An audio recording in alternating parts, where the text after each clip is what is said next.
tout ce que j'ai pu vous dire sur le français ces dernières semaines concerne le français standard actuel. Mais il existe de nombreuses variétés de français, résultant de clivages sociologiques, géographiques, esthétiques ou chronologiques. Je me propose de vous en présenter 3. Une variété littéraire, l'oulipo, une variété régionale, le québécois, et une variété historique, le français du grand siècle. La restitution de la musique de ce français ancien n'est pas chose aisée, car le siècle de Louis XIV, aussi grand fut-il, ne connaissait pas le magnétophone. Et puis, c'est quoi le français à une époque où plus de 90% des habitants de France ne parlent que des patois régionaux? Écoutez les petites élèves de Saint-Cyr quand Madame de Maintenon leur demande de se présenter. Heel de dag noterezo de montane de yan absolu de gabastu, heel de lou d'absolu de gabastu, heel de rena d'absolut qui esposa d'ano de gabastu, medij d'arna d'absolut et medij de pernatou d'absolut. Continue de Tsawa de Luisante, filio de Danomat aussi l'amour tunaria, Noël les cendres de Tsawa de Luisante, garçon des Touzés de Luisante, qui est mari des dames de Tsawa, mais ce garçon des Zambaptistes de Luisante. L'œil de Tsawa de Luisante, mes frères, il y a troupe d'oreilles, voici troupeau, point d'Alsace. Catherine de Gasquet d'Agueux, fille de Dawn Anne de Clermont de Sabra et de Lysandre de Gasquet d'Agueux, fille de José d'Agueux qui s'est légué à donner des Gasquets et au même fille de Jean-Baptiste d'Agueux. Louis de Gasquet d'Agueux, mon frère, mon regret des amas d'oreilles, un de Strasbourg, point d'Alsace. Même en Île-de-France, il y avait plusieurs Français au XVIIe siècle. Celui du roi et de la cour, celui de la magistrature, celui du théâtre et bien sûr celui du peuple. Don Juan et Pierrot ne parlent pas la même langue. C'est le maître. Il faut que ce soit que gros monsieur parce qu'il a du d'or à son habit. Tout pile haut jusqu'en bas. Et ceux qu'ils servent sont des messieurs eux-mêmes. Et cependant, tout gros monsieur qu'il est, il serait par ma fiquée noyé si j'avais pas été là. Ardez un peu. Oh, partienne, sans nous, il en avait pour sa mène de fèves. Nous avons manqué notre course, Ganarelle. Cette bourrasque imprévue a renversé avec notre barque le projet que nous avions fait. Mais à te dire vrai, la paysanne que je viens de quitter répare ce malheur. Et je lui ai trouvé des charmes qui effacent de mon esprit tout le chagrin que me donnait le mauvais succès de notre entreprise. Vu la complexité du sujet, on comprend qu'il puisse exister beaucoup de controverses sur la question, dans les textes d'hier comme dans les études d'aujourd'hui. Et même pour un auteur ou un interprète donné, les restitutions ne sont pas toujours homogènes. On peut enfin s'interroger sur l'intérêt de cette prononciation restituée. On peut estimer, comme les baroqueux, que la prononciation d'époque participe, au même titre que les instruments d'époque, à la musique d'une œuvre vocale ancienne, tout comme on peut craindre qu'elle n'éloigne l'auditeur de la source historique en la rendant inintelligible. Personnellement, comme je n'ai pas d'avis tranché sur la question et que je n'ai pas fait de recherche particulière dans ce domaine, je m'en remets à Nicole Rouillet, qui a consacré au beau parler français un livre assorti d'un CD. Je me contenterai de vous présenter les observations que j'ai pu faire en analysant la phonétique de 3 des 6 fables de La Fontaine enregistrées sur ce CD. Voici pour commencer La cigale et la fourmi. La cigale ayant chanté tout l'été se trouva fort dépourvue quand la bise fut venue. Pas un seul petit morceau de mouche ou de vermisseau. Elle alla crier famine chez la fourmi, sa voisine, la priant de lui prêter quelques grains pour subsister jusqu'à la saison nouvelle. Je vous paierai, lui dit-elle, avant l'août, fouet d'animal, éthérette et principal. La fourmi n'est pas prêteuse, c'est là son moindre défaut. Que faisiez-vous au temps chaud? Dit-elle à cette emprunteuse. Nuit et jour à tout venante, je chantais, ne vous déplaise. Vous chantiez, j'en suis fort aise. Eh bien, dansez maintenant. Du côté des consonnes, ce qui frappe le plus, ce sont les R, qui ne sont pas des uvulaires comme en français moderne, mais des airs roulés à l'italienne, c'est-à-dire des alvéolaires. Ils sont d'autant plus présents dans notre fable qu'ils apparaissent parfois, en fin de période, dans des contextes qui les rendent aujourd'hui muets, comme les infinitifs en ER, la priant de lui prêter quelques grains pour subsister, ou le mot monsieur.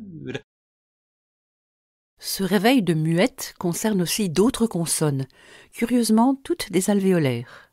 Le T de c'est là son moindre défaut. Que faisiez-vous au temps chaud, la tout venante, maintenant? Mais un peu tard. Un agneau se désaltérait. Que je me vas désaltérate dans le courant. Je n'en ai point. On me l'a dit. Et le S de vous chantiez. C'est bouis. À ces mots. Sa belle voix, honteuse et confuse, qu'on ne l'y prendrait plus. C'est donc quelqu'un des tiens, vous, vos bergers et vos chiens. Là-dessus, au fond des forêts, sans autre forme de process. Deux mots de notre corpus font apparaître un H très aspiré. Honteuse et confuse, qui te rend si hardi. Notez enfin le redoublement de la consonne L dans jusqu'à la saison nouvelle.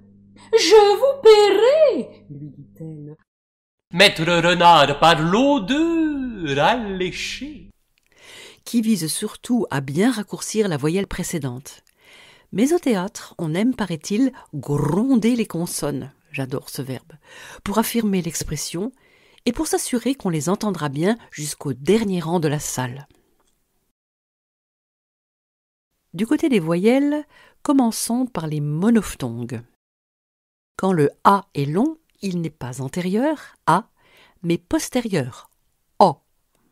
Pas un seul, pas prêteuse. Tu seras chantier. Ne se mette pas en colère, plus de 20 pas au-dessous d'elle. Tu médis l'an passé. Le « de frère et le « de flatteur sont fermés en et en e. Ne se mette pas en colère, mais plutôt qu'elle considère, je t'ai encore ma mère. C'est donc ton frère.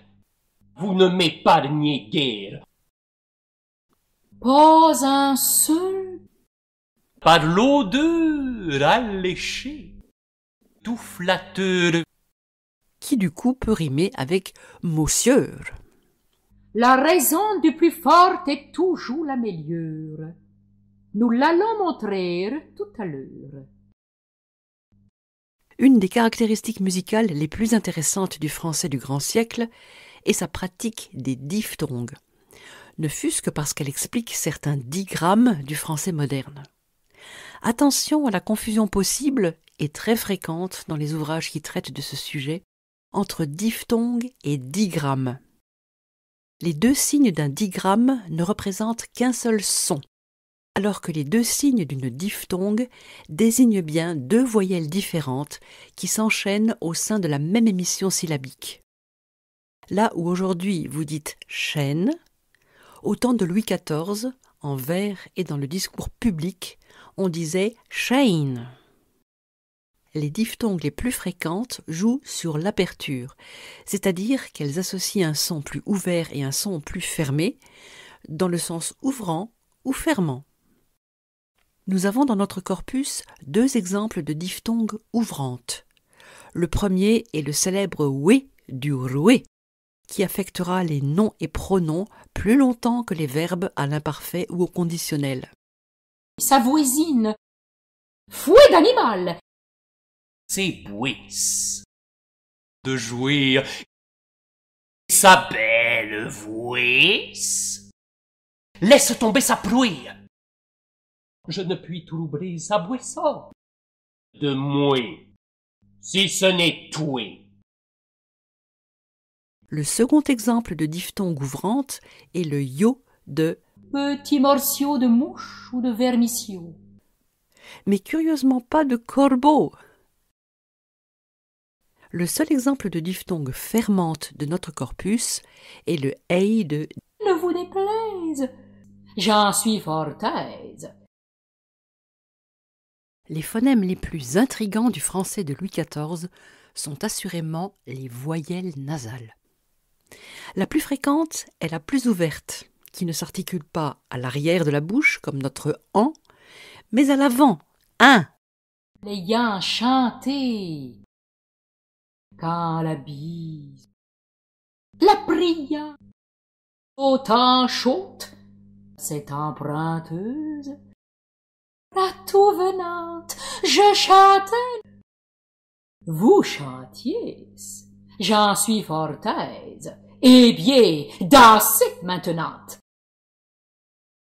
En ancien français, de même que, comme on l'a vu, notre oral « est » est fermé en « et », de même notre nasal « un » est fermé en « un ». Éthéré principal. Lui tint à peu près ce langage. Vos bien-nés fromages. Un loup survient à Jean qui cherchait aventure. Plus de 20 pas au-dessous d'elle. C'est donc quelqu'un des tiens. Vous, vos bergers et vos chiens. Même le « un », devenu rare mais resté si cher aux amoureux du français, est prononcé 3 fois « in » par Thierry Pétot. Né fromage, mais un peu tard. Quelqu'un des tiens. J'en arrive à ce que je considère comme la plus belle musique du français de La Fontaine, la double diphtongaison des nasales. Je m'explique. Il faut savoir tout d'abord que dans une nasale de l'époque, la nasalisation est progressive. On entend d'abord la voyelle orale, puis, le vélum s'abaissant, sa déclinaison nasale, elle-même souvent prolongée par la consonne N. À l'intérieur d'un groupe de souffles, l'enchaînement peut s'arrêter dès après le premier tiers, ce qui fait qu'on n'entend ni voyelle nasale ni N. Eh bien, bonjour, monsieur, pour montrer.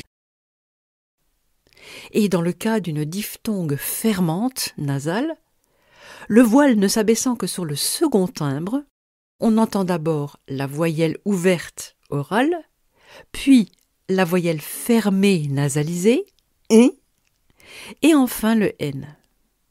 quelques grains, son moindre défaut. La fin, plein de rage. Je n'en ai point. Du côté de la prosodie, je dirais simplement que la déclamation de nos interprètes accentue considérablement les contrastes de durée et de hauteur.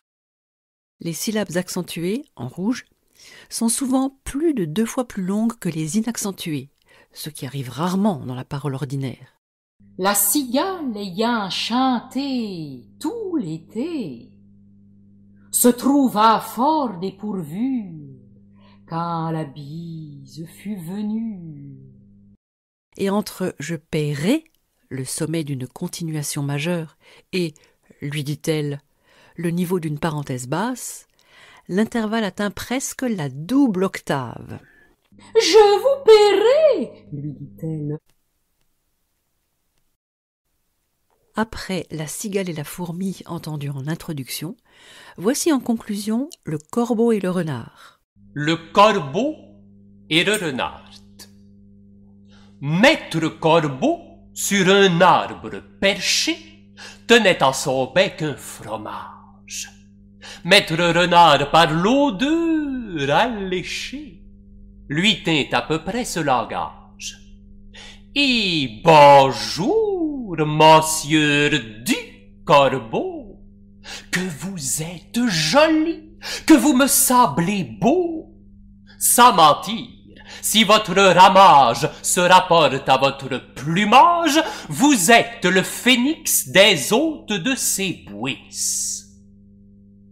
À ces mots, le corbeau ne se sent pas de jouir, et pour montrer sa belle voix, il ouvre un large bec, laisse tomber sa prouille, Le renard s'en saisit et dit: Mon bon monsieur, apprenez que tout flatteur vit au départ de celui qui l'écoute.